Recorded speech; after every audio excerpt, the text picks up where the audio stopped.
Bom, pessoal, hoje a gente vai falar sobre física mecânica, tá?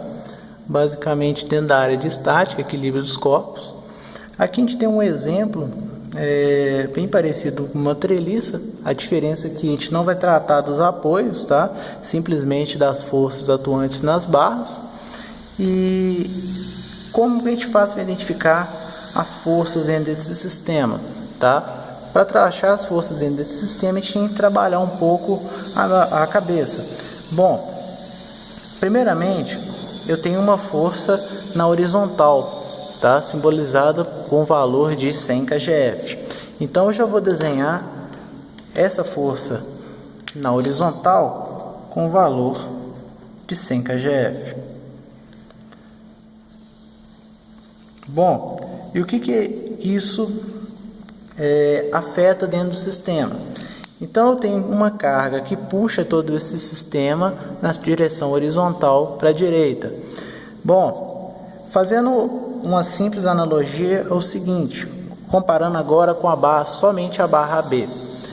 Quando eu tenho aqui a barra AB e ela é puxada nesse sentido, né, tomando um apoio fixo, a tendência dela é comprimir a barra BC, ou seja, fazer ela enterrar sobre esse ponto fixo, né, que é essa superfície. Então eu tenho basicamente o que? Uma força sendo aplicada nesse sentido, tá? Uma força de B em C, tá? Bom, já que em estática nós trabalhamos basicamente só com as reações, né? Então o que nós temos?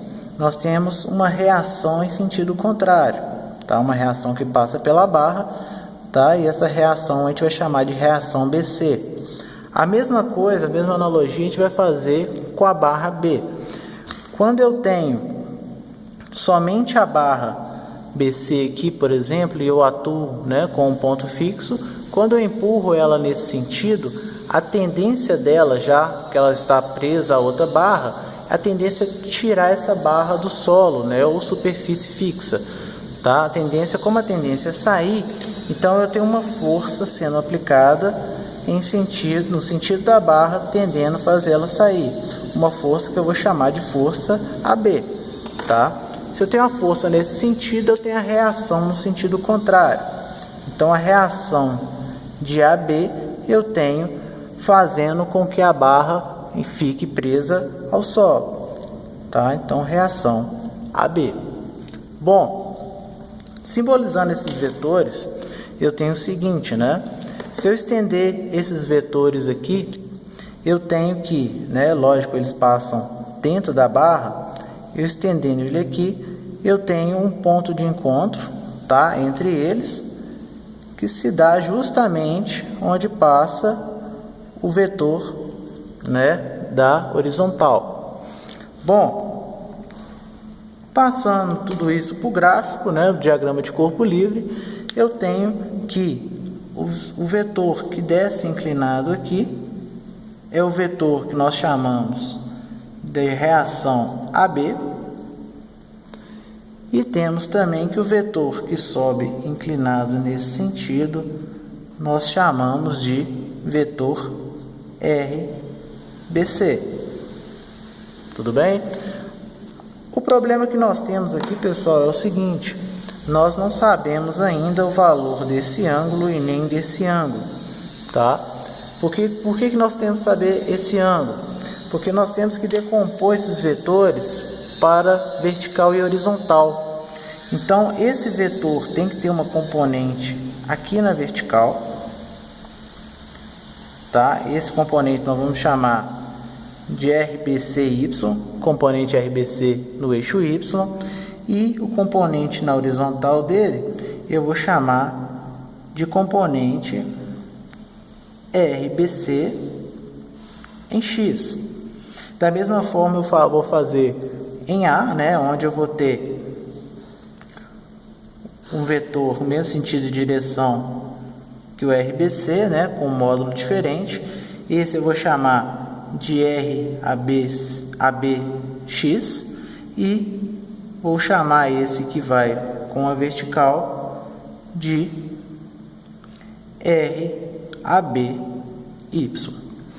Bom, para eu saber quanto vale esses ângulos, o problema me dá as distâncias que eu tenho, né, as dimensões do sistema de treliça, tá? Então, primeiramente, o que eu tenho? Quando eu pego esse primeiro lado aqui, eu tenho a seguinte situação. Qual o ângulo que eu preciso de encontrar? Eu preciso de achar basicamente esse ângulo de cá, tá? Esse ângulo de cá é o mesmo ângulo que eu tenho aqui, por definição, tá? Bom, para eu achar esse ângulo aqui, eu vou chamar de ângulo alfa, tá? Eu tenho o quê? Eu tenho que a altura desse triângulo retângulo que forma aqui de 3 metros, tá? Então eu tenho um cateto oposto a ele de 3 metros. E eu tenho um cateto adjacente de 5 metros. Ou seja, trabalhando um cateto oposto e adjacente, eu tenho que a tangente do ângulo alfa, ela é igual ao cateto oposto, que vale 3, e o cateto adjacente, que vale 5. Logo, eu tenho que a tangente do ângulo alfa, é igual a... Bom, fazendo o cálculo, 3 dividido por 5, tenho 0,6. Só que eu quero achar o valor do ângulo. Para fazer isso, simplesmente eu uso a segunda função, né? Trabalhando esse tipo de calculadora, a segunda função, que é o shift, e aperto tangente, que ele vai a tangente a menos 1, tá? Que nesse caso dessas calculadoras, ela faz a função arctangente e me dá o valor de 30,96. Esse valor que eu encontrei é o ângulo no qual eu estou procurando, tá? Bom, sendo assim, então eu posso preencher aqui que meu ângulo vale 30,96. Bom, agora eu tenho que achar o valor do outro ângulo, tá? Eu quero achar esse ângulo aqui com a horizontal. Esse ângulo aqui com a horizontal é esse mesmo ângulo que eu tenho aqui, por definição. Então eu tenho, vou chamar esse ângulo de beta. Então eu tenho cateto oposto e adjacente, assim como em cima. Então eu tenho tangente de beta é igual ao cateto oposto, que vale 3, e o cateto adjacente agora, que vale 2. Então eu tenho que a tangente de beta é igual a 1,5. Fazendo o mesmo processo, eu tenho que beta, né, é igual, né, a arctangente, que eu faço por shift tangente, né, de 1,5, me dá o valor do ângulo, que é de 56,31 graus aproximadamente. Bom, sendo assim, eu posso colocar o valor do ângulo aqui também, que foi de 56,31 graus. Bom, tratando dessa forma, o que eu tenho? Eu consigo achar agora todas as minhas componentes, tá? Bom, basicamente, quais são essas componentes? Para fazer isso, eu tenho que fazer trigonometria. Então, eu tenho um triângulo retângulo aqui, tenho um outro triângulo retângulo aqui, então eu consigo trabalhar tranquilamente dentro desses ângulos, dentro desses triângulos. Bom, a componente vertical que eu tenho é RBCY, tá? Que tem o mesmo valor dessa altura aqui, já que é uma projeção. Então, o cateto oposto que eu tenho a esse ângulo equivale a RBCY. Sendo assim, né, eu sabendo que minha hipotenusa vale RBC, eu tenho que o seno de 56,31 graus é igual a RBCY sobre RBC. Logo, eu tenho que minha componente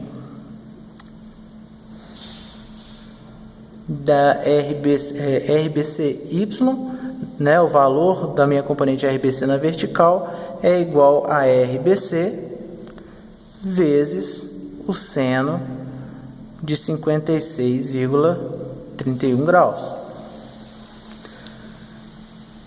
Para saber a componente na horizontal, o que eu tenho que fazer? Eu tenho que analisar esse triângulo também. O RBCX, ele é o cateto adjacente aqui nesse triângulo. E o RBC, ele equivale, né, à minha hipotenusa. Então, eu tenho que o cosseno de 56,31 graus é igual a RBCX sobre RBC. Logo, eu tenho que RBCX é igual a RBC cosseno de 56,31. Bom, no triângulo abaixo, basicamente eu faço a mesma regra, tá? Uma dica muito importante que eu passo é a seguinte, para vocês ganharem tempo. Sempre que eu trabalhar com um cateto oposto, né? Ou seja, sempre que eu quiser achar o cateto oposto a esse ângulo, né? Sempre que o ângulo estiver horizontal, eu sempre multiplico o valor do vetor, né, principal que a gente tem, inclinado, vezes o seno. E quando eu tenho na horizontal, eu multiplico pelo cosseno, que foi o que aconteceu aqui em cima. Então, fazendo de uma forma mais rápida, nós temos o que? Expliquei da forma mais completa aqui em cima e vou fazer da forma mais rápida embaixo. Então, se eu tenho o cateto oposto aqui, eu tenho que RABY é igual, sempre lembrar que seno trabalha com cateto oposto, também ajuda a guardar. Eu tenho que RABY é igual a RAB vezes o seno de 30,96 graus. E eu tenho também, né, tratando de RABX, que RABX é igual a RAB cosseno de 30,96 graus. Tá? Se ficar alguma dúvida nesse processo, é só fazer o processo anterior, que funciona da mesma forma. Tá? Bom, pessoal,